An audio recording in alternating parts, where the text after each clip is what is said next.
Bonjour mon fils. Vous m'avez surpris. Mon père?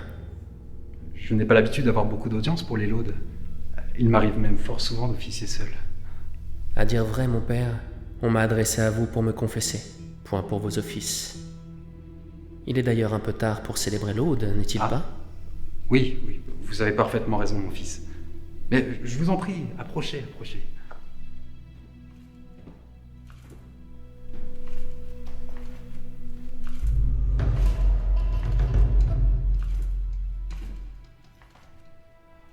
C'est magnifique, n'est-ce pas? C'est une petite chapelle, très simple. Nul besoin d'un confessionnal en bonne et due forme ici. Seul Dieu et moi-même vous entendrons. On s'y sent plus proche du Seigneur.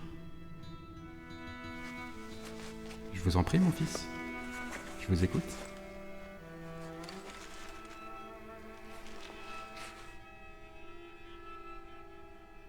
Bénissez-moi, Seigneur, car j'ai péché. J'ai violenté un homme de Dieu, un clerc, mon père. Oh, Sainte Marie, c'est d'une extraordinaire gravité, mon fils. Pourquoi avoir fait cela? Pour le voler? Non, mon père. Mais vous encourez la damnation éternelle pour ces faits. Sans parler de la justice des hommes. Mais enfin, mon fils, pourquoi avoir commis un tel acte? Par appât du gain. Par avidité pour l'argent. Je ne comprends pas, mon fils. Si ce n'était pas pour le voler, alors pourquoi? Pour qu'il m'avoue son propre forfait. Sa forgerie. Son parjure. Et le prix de son silence. Ce n'est pas tout, mon père. Comment? Vous avez pillé encore? J'ai mutilé un homme. Un prêtre en luminaire. Je lui ai coupé un doigt pour le faire parler. Et les autres, pour le punir de ses péchés. Quelle horreur! C'était nécessaire, mon père. Nécessaire? Au nom de quelle nécessité pouvez-vous justifier une telle barbarie, mon fils? C'est atroce!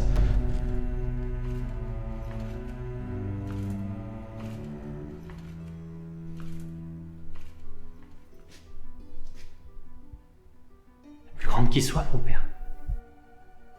Celle qui soutient mon bras et paie mes émoluments. Chacun de ces deux hommes ont commis des crimes qui ont amplement justifié mes méthodes. Tous deux ont caché un fugitif en échange du recel de ses forfaits et en pleine connaissance de ses actes. Vol d'objets sacrés, d'offrandes votives, séduction et extorsion d'une jeune fille non mariée, imposture. Pourquoi êtes-vous ici? Pour me confesser, padre.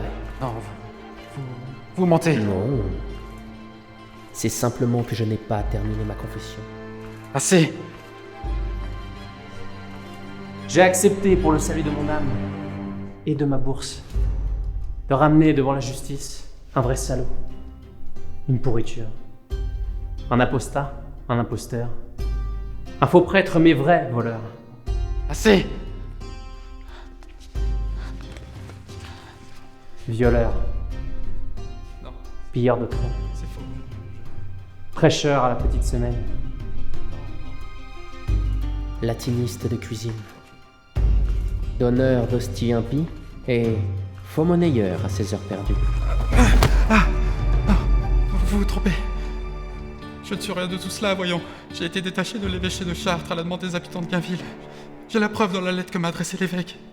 Elle est juste là. lettre obligeamment fournie par notre ami enlumineur, qui n'enluminera plus grand-chose désormais. Non, c'est faux.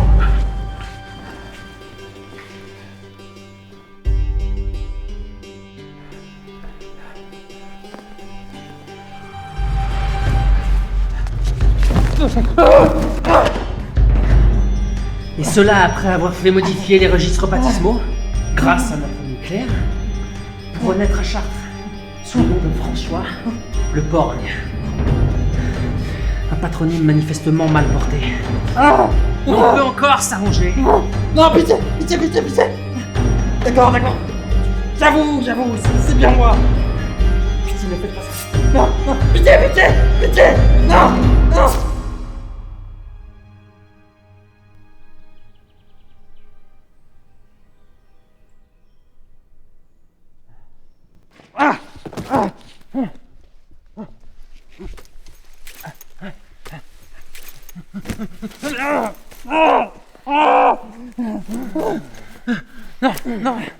Pitié, pitié.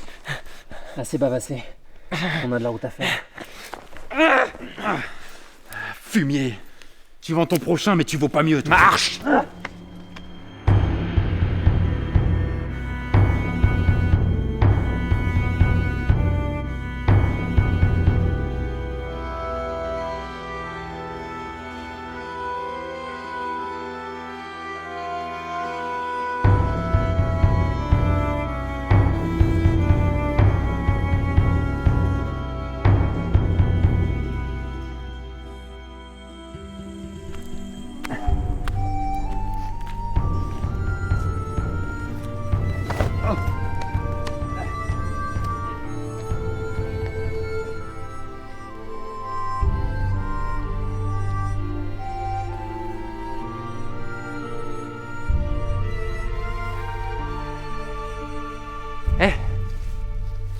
Écoute-moi.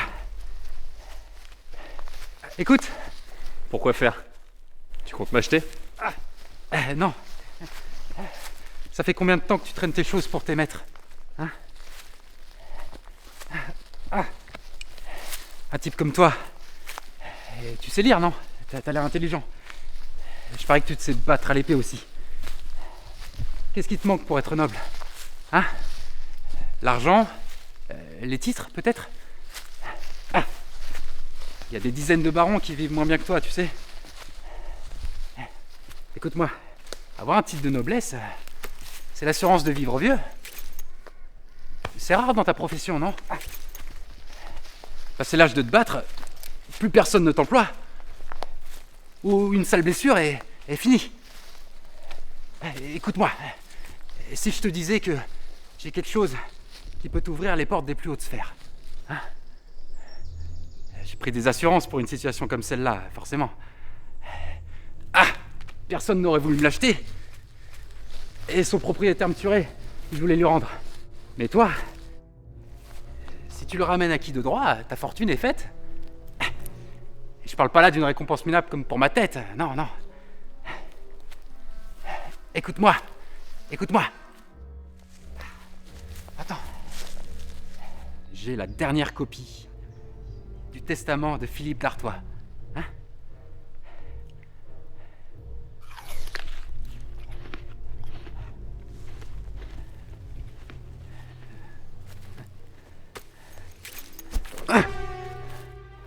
Économise ton souffle. Non, non, non. Attends. Je l'ai caché dans le château, là, juste à côté. Il y a que moi qui connais son emplacement. Et écoute, ce bout de papier a une valeur immense. Le fils de Philippe, Robert, est en procès pour récupérer ses terres. Si tu leur apportes ce document, tu seras sûr d'être récompensé. Tu peux même l'apporter à sa tante, Mao.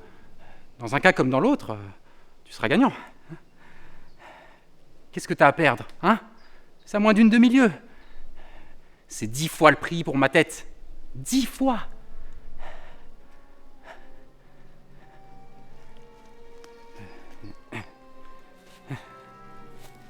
Oh. Va. Montre-moi le chemin.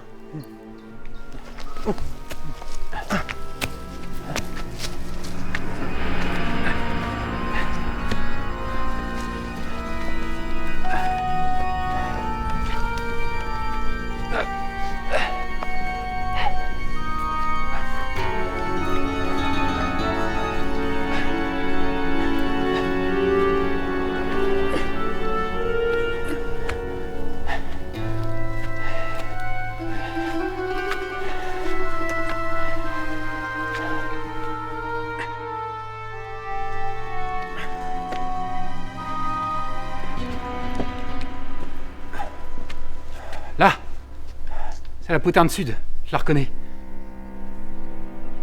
On peut entrer par ici. Doucement. Hé!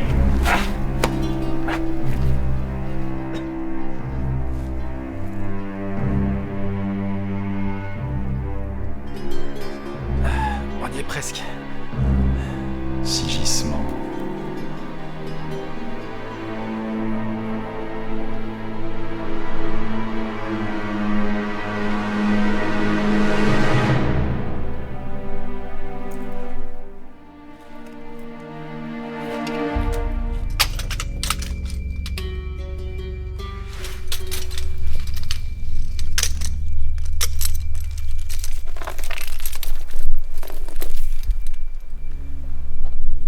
Fils de putain.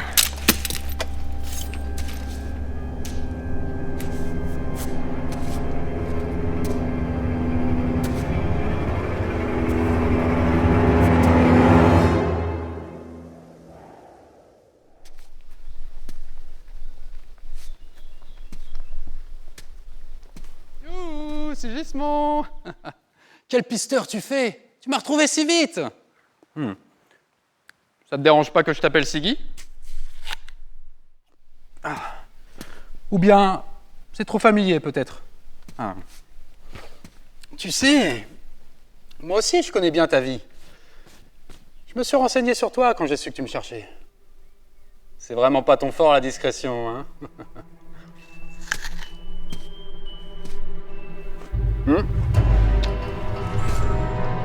Oh oui, pardon, je manque à tous mes devoirs. Je ferai bien les présentations, mais vous vous connaissez déjà. Eh bien, je vous en prie, ne vous gênez pas pour moi. Massacrez-vous joyeusement. Je voudrais pour rien au monde intervenir dans vos salades.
Bouh! Siggy! Tu sais, je suis vraiment vexé qu'on envoie des types aussi mauvais que toi à mes trousses. C'est blessant.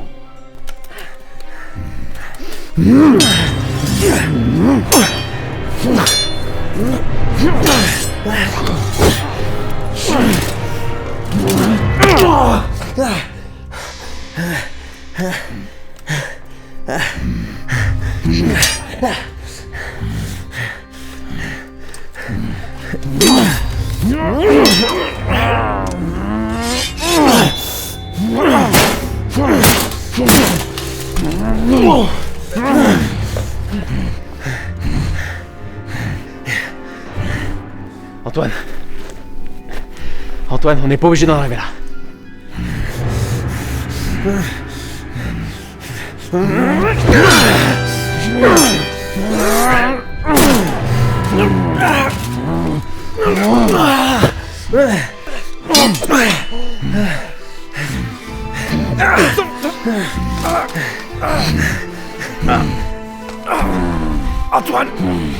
Antoine! Me force pas à faire ça.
Merde.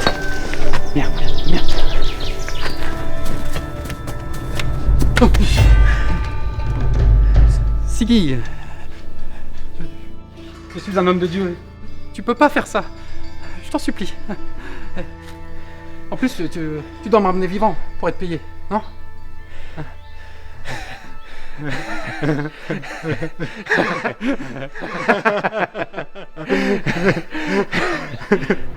T'inquiète pas. C'est comme pour le bétail. Je suis payé à la tête, pas au poids. Non, pitié!